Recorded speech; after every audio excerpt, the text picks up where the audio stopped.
દરેક નીતિની સામે કાયદાની રીતે ઊભો રહેતો SSK ન્યૂઝ ચેનલ।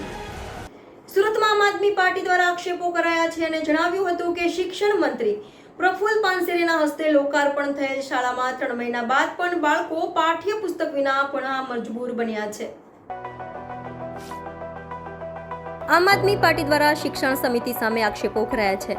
આપના કોર્પોરેટરને ફરિયાદ મળી હતી કે કઠોદરા પ્રાથમિક શાળામાં મોટાભાગના વિદ્યાર્થીઓને પુસ્તકો કે શાળા સામગ્રી મળી નથી, જેથી કોર્પોરેટર મહેશ અણઘણ અને નગર પ્રાથમિક શિક્ષણ સમિતિ સભ્ય રાકેશ ઇરપરાએ કઠોદરા પ્રાથમિક શાળાની મુલાકાત લીધી હતી।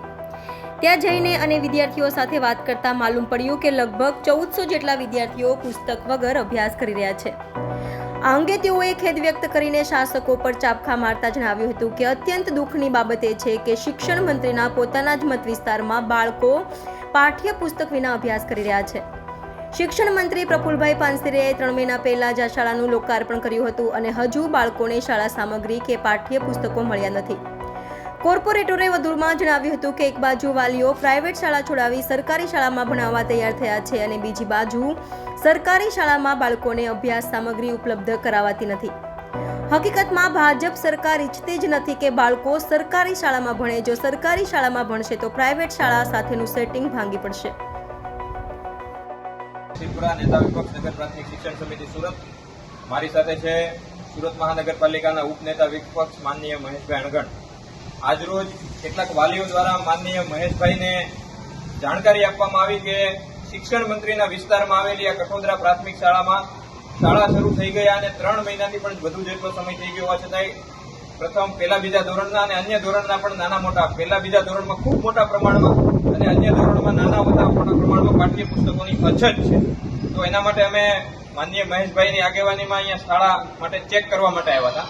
તો બાલવાટિકા પહેલા અને બીજા ધોરણમાં આ શિક્ષણ મંત્રીના વિસ્તારમાં ચાલતી શાળામાં 70 થી 80% બાળકો એવા મળી આવ્યા છે જેને હજુ સુધી 3 મહિના થયા છતાંય પાઠ્યપુસ્તકો નથી મળ્યા। એક તરફ સમિતિ અને રાજ્ય સરકાર પ્રવેશોત્સવના મોટા કાર્યક્રમો કરે છે અને પ્રવેશોત્સવમાં આખું લિસ્ટ આપે છે કે અમે આટલી સુવિધાઓ શાળાને આપી છે। તમે વિડીયોમાં થોડી વારમાં જોશો કે વિડીયોમાં 70 થી 80% બાળકો તો યુનિફોર્મ વગર બેઠા છે।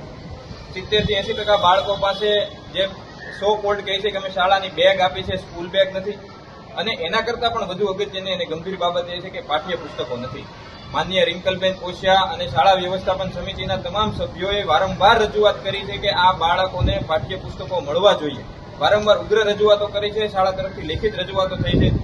માનનીય મહેશભાઈના ધ્યાનમાં આજે આ વસ્તુ આવતા અમે ખુદ શાળા ચેક કરવા માટે આવ્યા છે। મહેશભાઈ પાસે આંકડાકીય માહિતી છે, એ પણ આપણને વિશેષ આ બાબતે માહિતી આપશે। નમસ્કાર। કઠોદરા પ્રાથમિક શાળા કે જે વિસ્તારમાંથી ધારાસભ્યો ચૂંટાઈને આવ્યા છે અને આખા રાજ્યની અંદર શિક્ષણ મંત્રી છે એવા પ્રફુલ્લભાઈ પાનસુરિયાએ આ શાળાનું લોકાર્પણ કરેલું છે અને એ શાળાની અંદર જે બાળકો પાપા પગલી કરવાની શરૂઆત કરે છે, ભણવાની શરૂઆત કરે છે એવા પ્રથમ ક્લાસ અને બીજા ધોરણના બંને ધોરણના વિદ્યાર્થીઓ છે જેમને આજના દિવસે પણ એટલે કે લગભગ 3 મહિના જેટલો સમયગાળો થઈ ગયો, હજી એમને પુસ્તકો મળ્યા નથી। ગુજરાતી જે આપણી માતૃભાષા છે, જે ગુજરાતી ધોરણના 80 બાળકોને હજી આ શાળાની અંદર પુસ્તકો મળ્યા નથી। ગણિતના 80 અને ચિત્રપોથી એટલે કે 80 જેટલા બાળકો છે જેને કોઈ પણ જાતનું પુસ્તક જ મળ્યું નથી। પોતાના ઘરેથી પુસ્તકો નોટબુકો લાવીને મજબૂર બન્યા છે। બીજા ધોરણની અંદર એવા 17 બાળકો છે જેમને એક પણ પુસ્તક હજી નથી મળ્યું। ત્રીજું ધોરણ, ચોથું ધોરણ, 5મું ધોરણ એ દરેક ધોરણની અંદર આજે પણ સંપૂર્ણ પુસ્તકો મળ્યા નથી। તકલીફ ક્યાં આવે છે કે લોકો એક તરફ અમે સરકારી શાળા તરફ વળાવવાનો પ્રયાસ કરે છે, પરંતુ જે ભારતીય જનતા પાર્ટીની સરકાર છે ઈચ્છતી જ નથી કે લોકો સરકારી શાળા તરફ વળે। એટલા માટે થઈને એવું લાગે છે કે જાણી જોઈને આવા બધા ખેલ પાડવામાં છે, બાળકોને પુસ્તકો ના મળે એ માટે પ્રયાસ કરે છે, જેથી કરીને લોકોનું સરકારી શાળા તરફથી ધ્યાન હટે અને પ્રાઇવેટ શાળા તરફ જાય। અને પ્રાઇવેટ શાળાઓ જો ચાલે તો મસ્ત મોટા કમિશનો આવા મંત્રીઓને અને ભારતીય જનતા પાર્ટીના શાસકોને મળતા રહે છે। હું આજના દિવસે અપેક્ષા રાખું છું, ખાસ કરીને શિક્ષણ મંત્રીશ્રીને પણ અપીલ છે કે તમે તત્કાલીન ધોરણે આ શાળાઓને જે પણ ઘટ છે એ પૂરી પાડો। આ તમારા ધ્યાનમાં હશે જ, કારણ કે સ્કૂલ દ્વારા પણ અસંખ્ય વાર રજૂઆત કરી છે, ચોપડાઓ લેવા માટે મૂક્યા છે, જેનું પણ આ પ્રમાણ છે, તેમ છતાં એમને પુસ્તકો મળ્યા નથી। દરેક નીતિની સામે કાયદાની રીતે ઊભો રહેતો SSK ન્યૂઝ ચેનલ।